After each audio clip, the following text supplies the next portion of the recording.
ఆయన కొండకు వస్తున్నారు అని అంటే చంద్రబాబు ప్రభుభక్తి పరాయణులైనటువంటి పోలీసు శాఖ వారు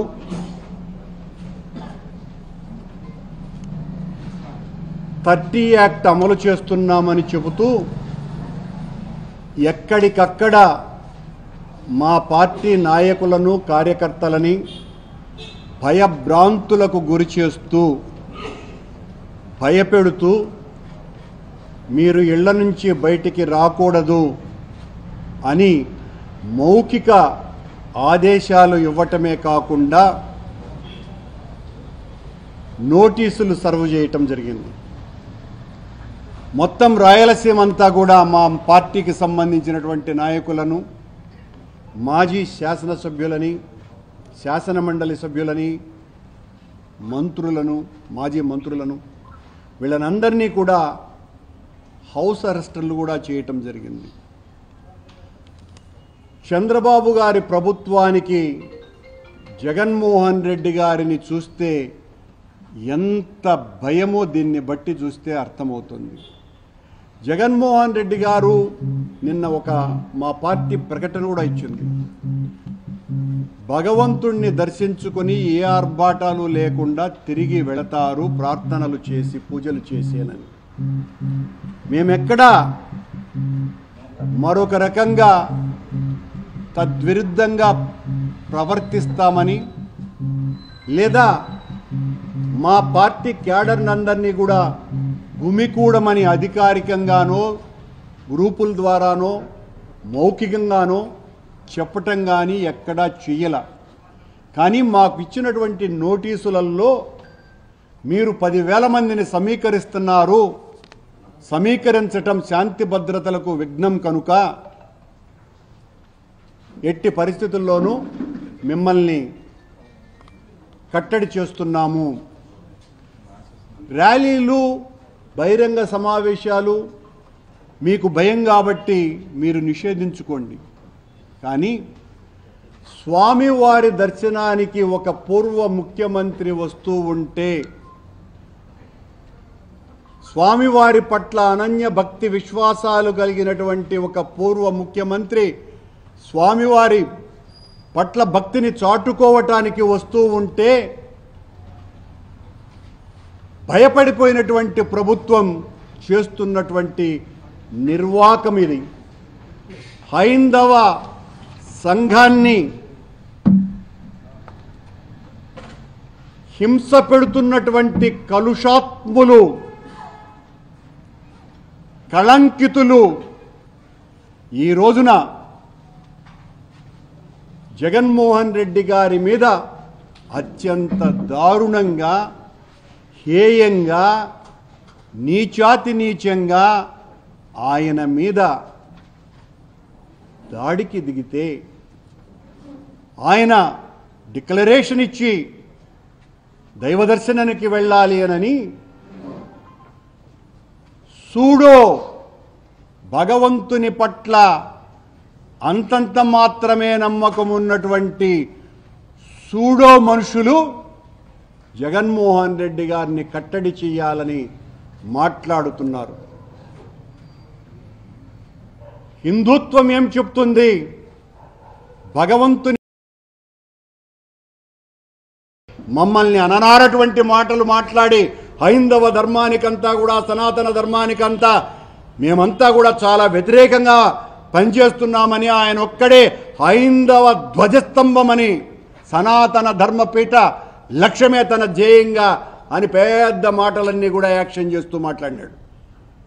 నిన్న మళ్ళీ వెంకటేశ్వర స్వామి దర్శనానికి వస్తున్నారు, ఆయన దర్శనానికి వస్తున్నారు కాబట్టి ఆయనకు అనుమతి ఇవ్వటం ఇవన్నీ కూడా సాదాసీదగా జరిగిపోవటం మంచిది అని సన్నాయి నొక్కులు నొక్కినారు. చంద్రబాబు గారి అనుంగు శిష్యులేమో నిన్ను రానివ్వము అని భీకర ప్రతిజ్ఞలు చేస్తున్నారు.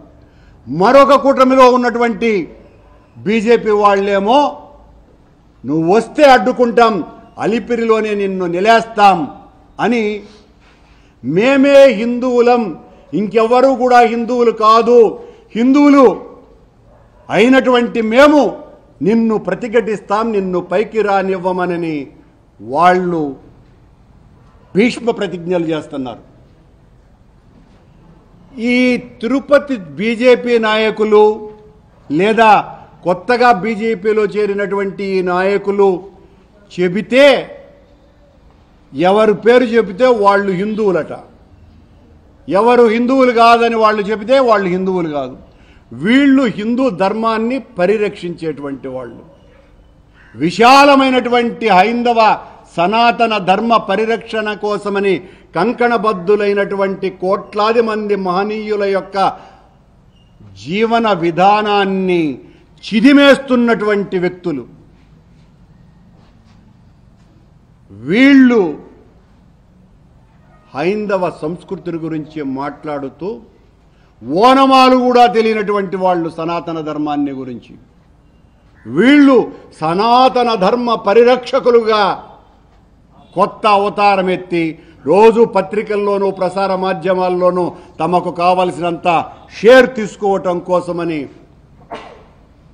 వీరతాళ్లు కట్టుకొని విర్రవీగుతున్నారు. ఇది చాలా దారుణమైనటువంటి విషయం. మీరు చెబితే మేము హిందువులమని అనిపించుకోవటానికి సిద్ధంగా లేం. మీలాంటి వాళ్ళు చెబితే మేము హిందువులని సిగ్గుపడిపోతాం. మాకు భగవంతుని మీద అచంచలమైనటువంటి విశ్వాసం ఉన్నది. సనాతన ధర్మ విశ్వాసాల మీద, సనాతన సంస్కృతి మీద మీకంటే పదుల వందల రెట్లు ఎక్కువగా చదివి ఆచరించటానికి ఉపయుక్తమై అనేక హిందూ ధార్మిక ప్రచార కార్యక్రమాలు జగన్మోహన్ రెడ్డి గారు చెప్పటం మూలంగా గత 5 సంవత్సరాల కాలంలో ఎన్నో ప్రజాహిత హైందవ సంస్కృతి పరిరక్షణ ఉద్యమ కార్యక్రమాలను నిర్వహించినటువంటి సైనికులంగా, అంతకు పూర్వం రాజశేఖర రెడ్డి గారు ఉన్నప్పుడు చేసినటువంటి వందలాది సనాతన ధర్మ పరిరక్షణ కార్యక్రమాలను ఆచరణలో తీసుకువెళ్ళినటువంటి వాళ్ళంగా, హిందువులంగా మాకు ఎనలేనటువంటి హక్కు ఉన్నది, మేము హిందువులము అనని. మీరు చెబితే మేము హిందువులం కాము. మీరు చెబితేనే హిందువులమైతే దానికి సిగ్గుపడిపోతాం. మీలాంటి వాళ్ళ చేత హిందువులం అనిపించుకోవటానికి.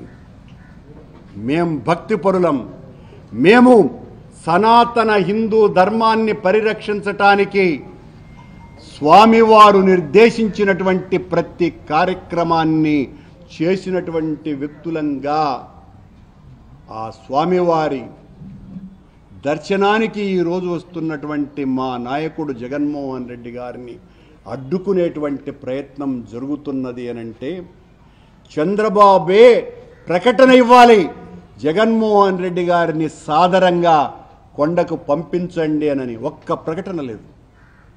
ఇంత జరుగుతున్నా నీ పోలీసు వాళ్ళు మొత్తం రాష్ట్రంలో ఉన్నటువంటి, రాయలసీమలో ఉన్నటువంటి నాయకులందరినీ కూడా కట్టడి చేస్తున్నారు. తిరుపతిలో ఉన్నటువంటి, చంద్రగిరిలో ఉన్నటువంటి మా కార్యకర్తల్ని, నాయకులందరినీ కూడా ఇంటి నుంచి బయటికి రాకూడదనని బెదిరిస్తున్నారు. తూతూ చర్యగా మీకు సంబంధించిన వాళ్ళకు కూడా ఊరికే నోటీసులు ఇస్తున్నారు.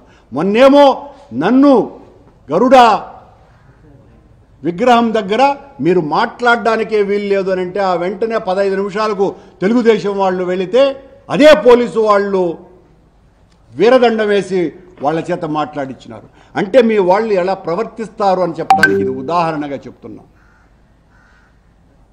శ్యామలరావు గారిని నేను మరొక ప్రశ్న కూడా వేస్తున్నా. అయ్యా, నువ్వు ఒక లోడును పట్టుకొని అదేదో ఎన్డీడీబీ రిపోర్టు వచ్చింది అని చెప్పి నిలిపేసినామని చెప్పిన తరువాత ఇప్పటి వరకు మా దగ్గర సరైనటువంటి ల్యాబ్ లేదు అని చెప్పినటువంటి నువ్వు ఈ 2 నెలల కాలంలో నెయ్యి సరఫరా చేయనే లేదా, తీసుకోలేదా? ఈ ప్రశ్నకు సమాధానం చెప్పాలా?